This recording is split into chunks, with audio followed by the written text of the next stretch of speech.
na impeachment na yan.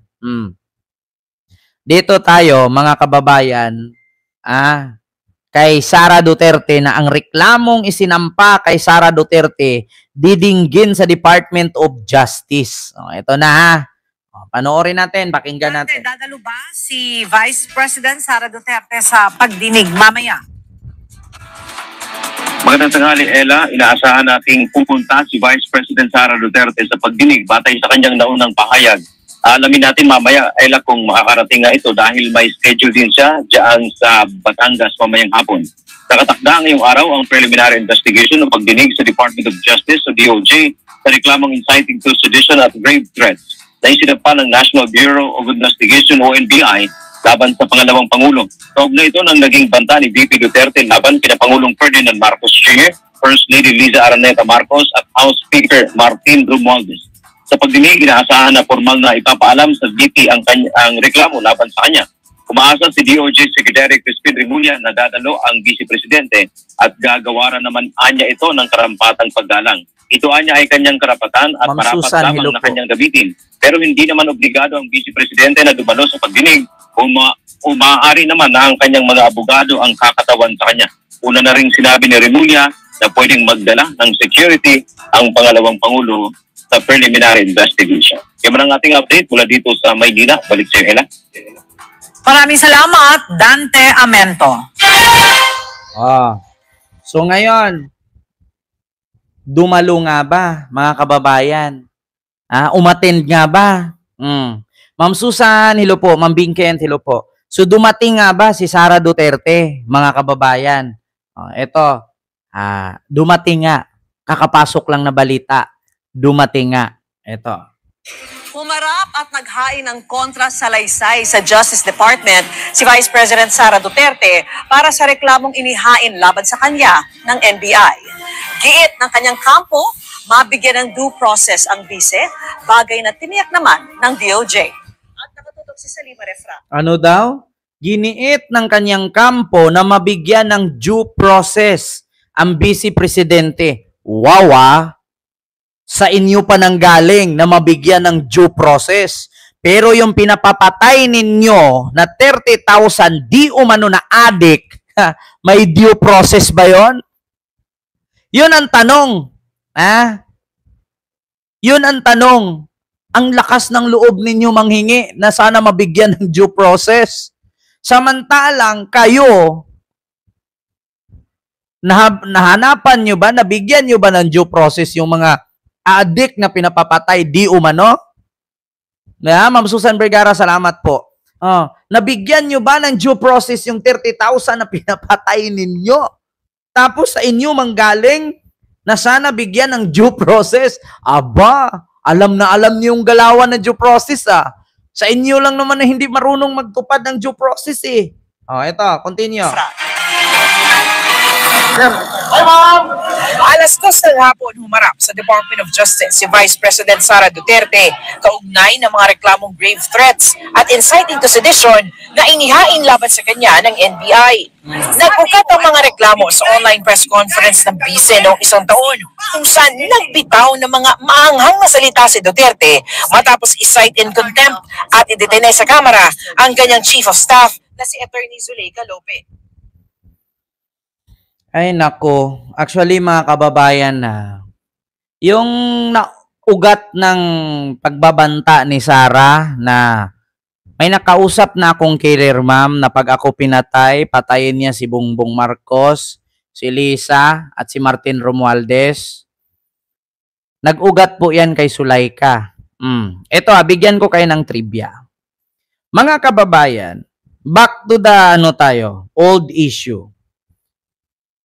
Asawa niya, sangkot sa drug smuggling, kapatid niya, sangkot sa drug smuggling, never si Sarang nagsabi na maging abogado siya. Naalala nyo mga kababayan? Asawa niya, sangkot sa 6 billion drug smuggling na magnetic lifter ni Michael Yang. Never nating narinig sa bunganga ni Sara na mag-abogado siya. Maraming salamat, Ching in London Vlog. Ayun, Ken, shout out sa tanan. Thanks for the info. Salamat po, ma'am, sa iyong super chat. Di ba? Yung ugat-ugat ng issue na yan, yung patungkol kay Zuleika. Yung asawa niya sangkot sa droga, never siyang nagsabi na ako na lang abogado dyan. Yung kapatid niya sangkot sa drug smuggling na ifinail ni Trillanes, never siyang nag-offer na siya mag-abogado. Yung tatay niya, ipinatawag sa Quadcom at sa Senate, never siyang nag-offer na siya mag-abogado. Pero bakit pagdating kay Zuleika, ganun-ganun na lang kung si Sara mag-react? Mga kababayan. Mga kababayan. Wait lang Bakit ganun na lang? Bakit ganun-ganun na lang kung mag-offer siya na siya ang tatayong abogado kay Zuleika? Ganito kasi yan. Bigyan ko kayo ng kwento. Ganito yan. Bigyan ko kayo kwento mamaya. I-search muna natin. Ito mga kababayan, dahilan kung bakit nag-volunteer si Sara na maging abogado ni Zuleika Lopez. Ito. Moon Tulfo to Zuleika. Ito na. Dito natin malaman. Ito mga kababayan.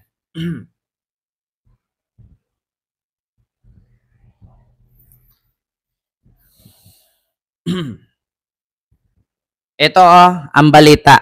Paki-screenshot na lang, pakibasa na lang. Kaya di maiwan. BP Sara Zuleika matagal na magkasintahan. Sabi ni, Moon Tulfo. Moon Tulfo yan. Kaya di maiwan-iwan. BP Sara and Zuleika matagal na magkasintahan.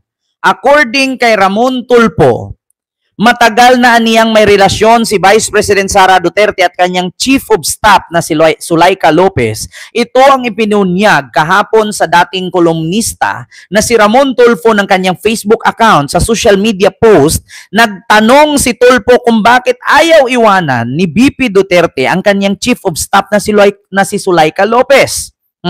Si Zuleika Lopez ay nasa kustodiya ng House Quad Committee hearing matapos siyang i-cite in contempt dahil sa umano'y pagsisinungaling sa mga testimonyang kaugnay sa confidential funds and intelligence funds ng Office of the Vice President. Ayon sa dating kolumnista, lubha ang pangangalaga ng Vice Presidente sa kanyang Chief of Staff kaya nagdesisyon siyang samahan ito sa piitan ng Kamara sa ipinagtataka naman aniya ng kongresista. Okay ito ang sagot. Si Sara Zuleika ay matagal na magkasintahan. Nakasaad sa FB post ni Tulfo. Matagal na rin niyang alam, mga kababayan ito, matagal na rin niyang alam ng mga taga Davao ang relasyon ni Sara at Zuleika. Di ba ninyo nahahalata? Sara is a dyke or lesbian. Tomboy, AC, DC siya. Pwede sa lalaki at sa babae. Siya ay bisexual. Pahayag ni Moon Tulfo. Ito po yan, Ayan po. Pahayag ni Moon Tulfo. Yan po ay balita ng... Ayan. Kita nyo, mga kababayan? Ayan, balita. Ngayon, isa po sa rason na kung bakit daw hindi maiwan-iwan ni Sara Duterte si Zuleika at kaya nga daw di umano nakapagbanta. Nakapagbanta siya at nakapagbitaw ng salita na putang ina mo, Lisa Marcos, Bongbong Marcos, Martin Romualdez, Lisa Marcos, naaalala mo pa ba na binadalhan mo ko ng video na may envelope ang laman DepEd? Tinuro mo pa sa akin, putang ina ninyong lahat. Alala nyo yon?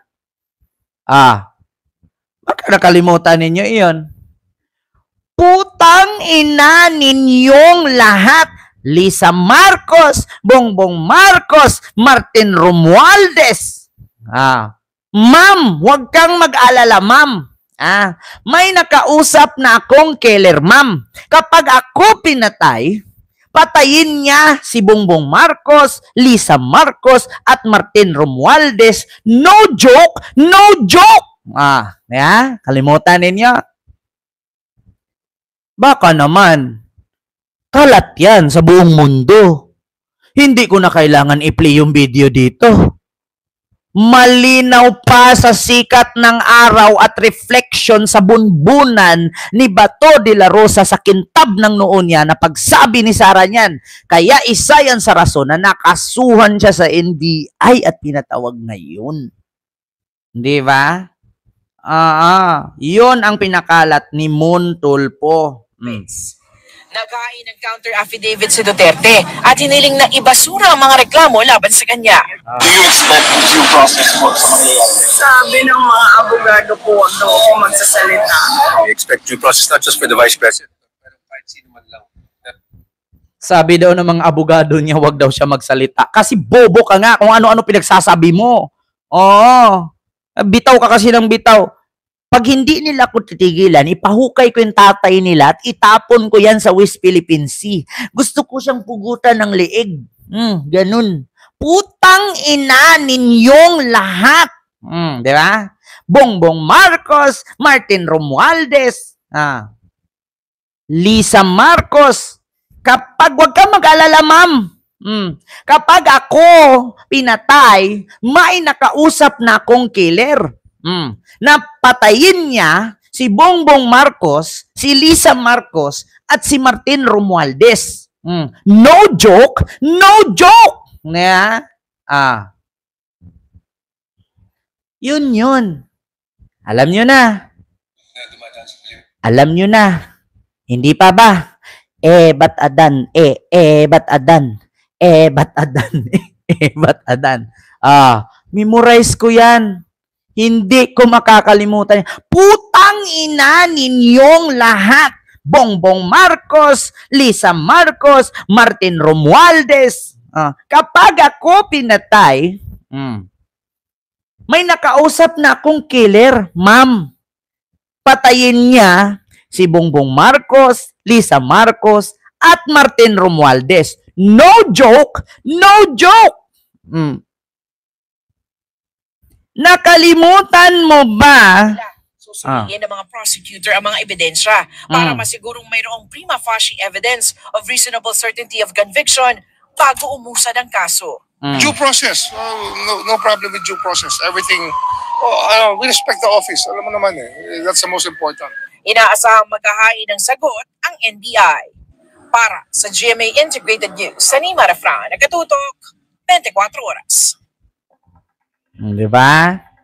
Marinig nyo, mga kababayan. Kaya nga, sabi ko sa inyo, mga kababayan,